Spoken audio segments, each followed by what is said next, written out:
한동훈 대표가 어제 사퇴를 했는데 이유가 뭐냐, 원인이 뭐냐. 첫 번째가 이제 탄핵안 가결을 굉장히 강하게 주장을 했죠. 당내 상황은 당론은 부결이었습니다. 그거에 따른 어떤 정치적 책임이다. 두 번째는 당내 갈등에 있은 희생양이다. 세 번째는 지도력 부족의 결과다. 동일 퀴즈는 나와 같은 생각을 가진 사람들이 얼마나 되는지 맞히는 퀴즈입니다.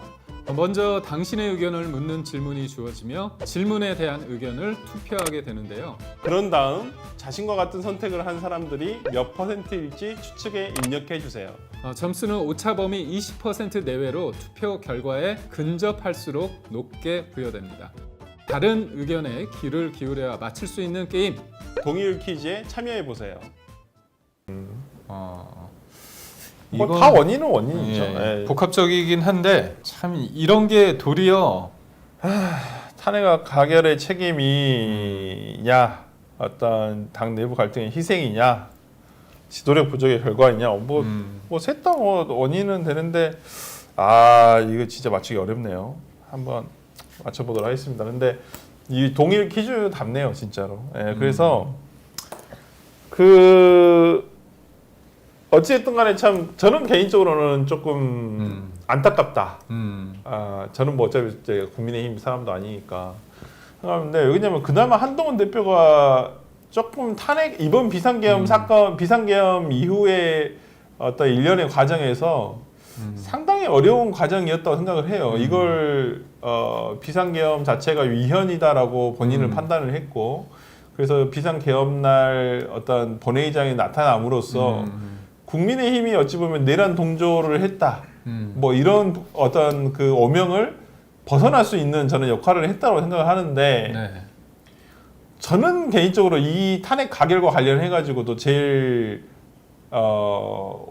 어떤 그 제일 이 분열 사태를 일으킨 건 저는 윤석열 대통령이라고 생각하거든요. 이건 윤석열 대통령이 처음부터 가결을 해달라고 요청을 했었어야 돼요, 당에다가. 당이 어차피 이게 분열될 거 알았다고 한다면 오히려 그런 부분에 있어서 저는 그런 생각도 들더라고.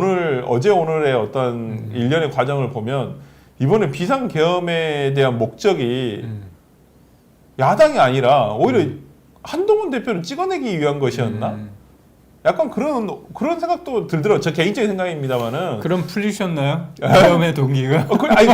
진짜 그랬다고 한다면 그것도 문제이고, 아니, 한동훈 때문에 군대를 동원한다는 게 말이 되나요? 그래서 진짜 근데 결론적으로는 어떻게 그렇게 돼버려서, 뭐, 저는 뭐, 한동훈 대표가 뭐, 희생당한 부분도 있다고 생각을 하고요. 네.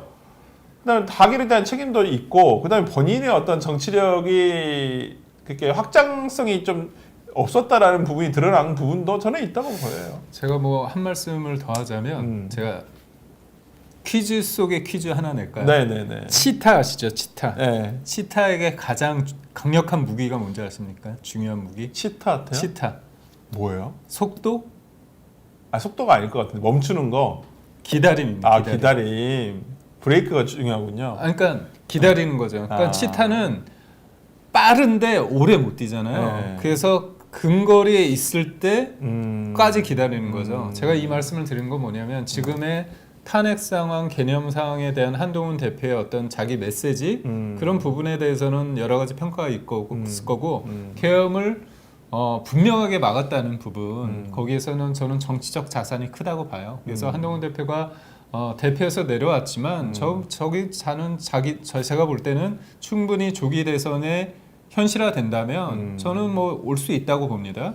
근데 그렇죠. 아쉬운 건 뭐냐면 본인의 생각과 당내에 있는 사람들의 생각이 항상 뭔가 지체되는 그게 있다는가, 좀 너무 빨리 앞선다. 그러다 보니까 이거는 정치라는 건 사실 논리의 문제가 아니라 그렇긴 하죠. 공감의 문제고, 그거는 시간이 걸릴 수밖에 없잖아요. 그러니까 본인의 선명성이나 그런 거가 본인만 있을 땐 괜찮은데 당이라는 테두리 내에서 그다음에 이 계엄은 반대하지만 명시적으로 탄핵에 대한 그 해결 방안이 오로지 탄핵이냐, 그거에 대해서 좀 이견이 있을 수 있으니까. 맞습니다. 그런 측면에 있었을 때 한동훈 대표가 어떤 지도력에 있어서 한계점이 좀 있었고, 또 하나는 저는 대통령과 지금 한동훈 대표가 뭔가 관계가 안 좋다는 거 다 알게 됐잖아요. 그렇죠. 예.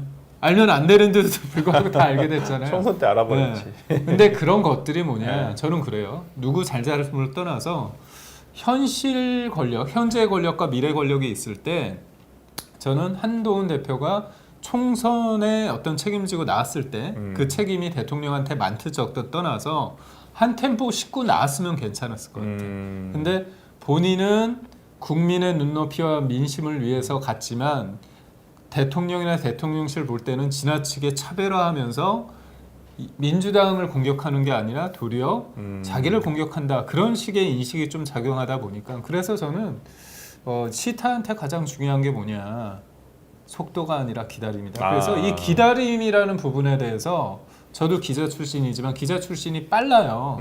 어떤 거에 대한 산안에 대해서 유불리가 빠른데 그러다 보니까 기다리지 못하고 양보 못하고 항상 이기고 지고의 싸움으로 본다는 거죠. 그게 검사들도 그래요.